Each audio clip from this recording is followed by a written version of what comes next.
Welcome back. You're listening to the Aquarius Connection on My Spirit Radio, which this time around features some of the internationally acclaimed presenters who will be sharing their wisdom and expertise at this year's London Mind Body Spirit Festival.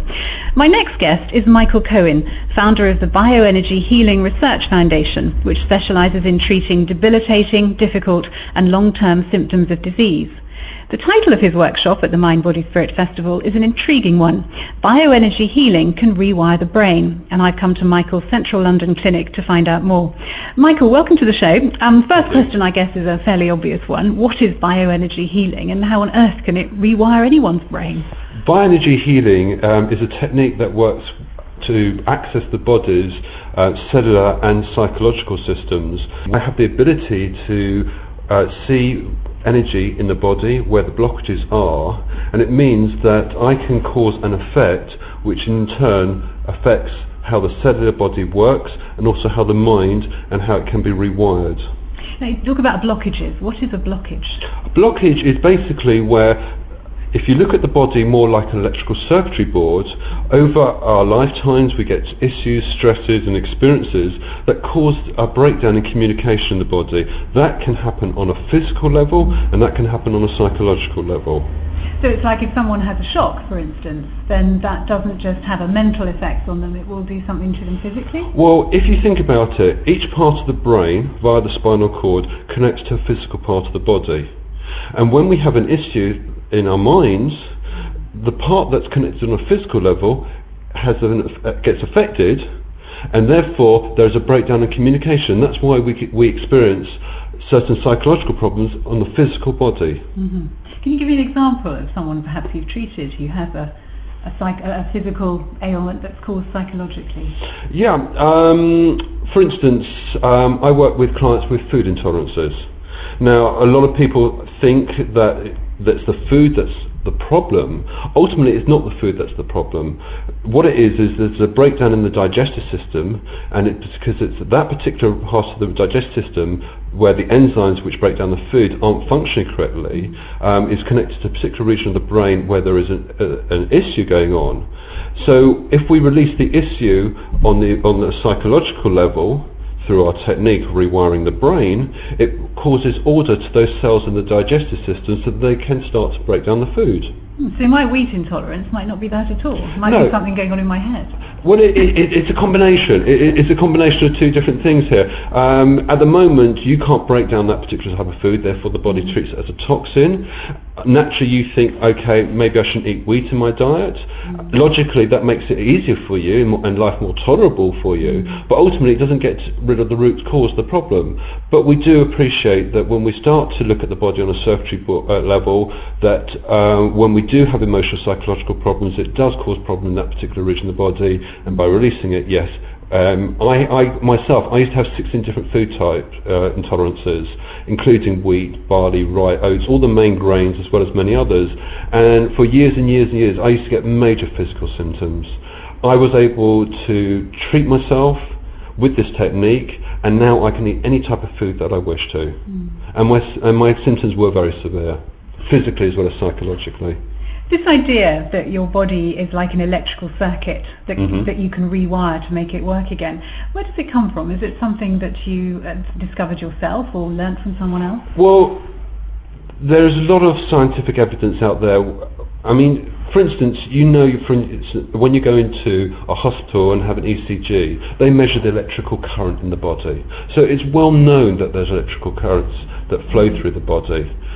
I happen to be able to use a particular technique, which I also teach, where we can learn to actually tune into the body and connect via its circuitry, so that we can affect it on that on the physical as well as on the psychological side. And when we look at the body on an electrical basis, everything connects. So when one thing is out of order, it brings disorder to other parts of the body and everything else that's connected to it. So How did you come to start treating people this way?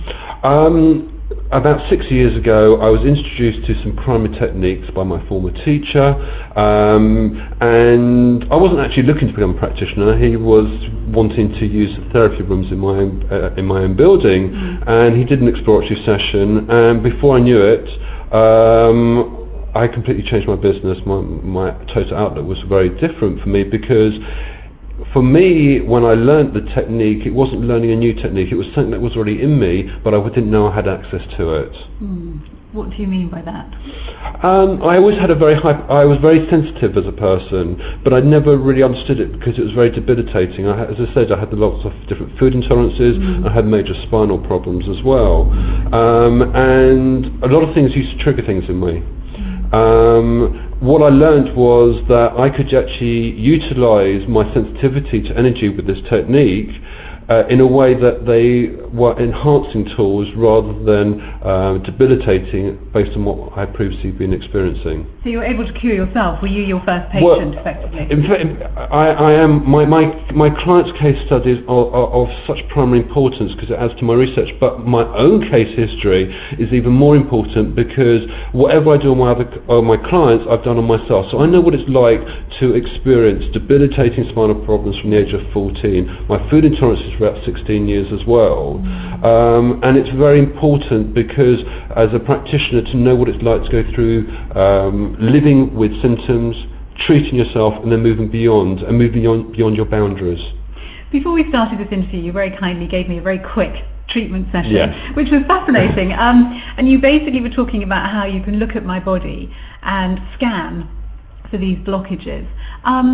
But what exactly were you seeing? I know I was feeling certain tingling sensations, and you were kind of pointing at my shoulder, and I felt this incredible urge to almost lay it on the floor. It just became so heavy, and there were sort of various things going on in my body. But what were you seeing? What were you doing?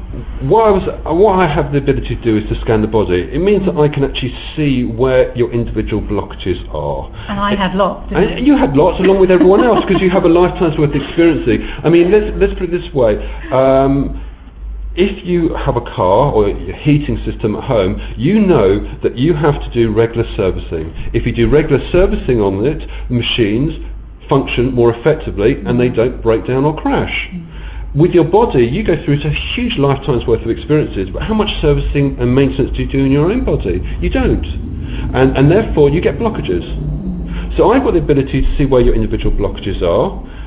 We then release the memory patterns of those blockages through the different techniques that I showed you, and it means that on a cellular level, it brings order to the cells where there is an injury or an illness or a dysfunctional organ, and on an emotional or psychological level, it brings order to the mind. It actually literally presses reset buttons so that your perception changes. So we all know through our own experiences of emotional issues that a lot of the time our minds get distorted and irrational. Particularly we realise that in hindsight. And by releasing the memory patterns on a psychological level, it literally is resetting those master buttons, and people's perception shifts in respect to what previously was an issue, starts to go over their head. Okay, so in theory, perhaps, I mean, I know it was only a very, very short session, and I'm sure it would take much more time for us to work together, but in theory, perhaps I could be thinking slightly different about things that used to upset me? Absolutely. I mean, we did a very, very brief introductory there. A client would normally come along and have a series of treatments. And yes, because there is absolutely nothing about what you believe, what you know, what you experience. It's just how your brain, is how I put it, is currently configured. And there's nothing set in stone about that. So even though people may have experienced certain issues over a lifetime, or for a shorter period, there's nothing that can't change. As I explained to you, I had a client who with clinical bipolar depression, and she was suicidal before I met her. She actually made a suicide attempt. When she came for treatment, she experienced shifts in her mind that literally stopped those suicidal thoughts from happening without us ever discussing the issues. So we have no cognitive therapy with the work that we do. By working with people through the energetic system means that they can actually make shifts without having to put any thought into the past, any thought into the actual issues, and most importantly, not have to work out how they're going to make it happen. Literally, clients wake up one day or go to an action and there's been a shift.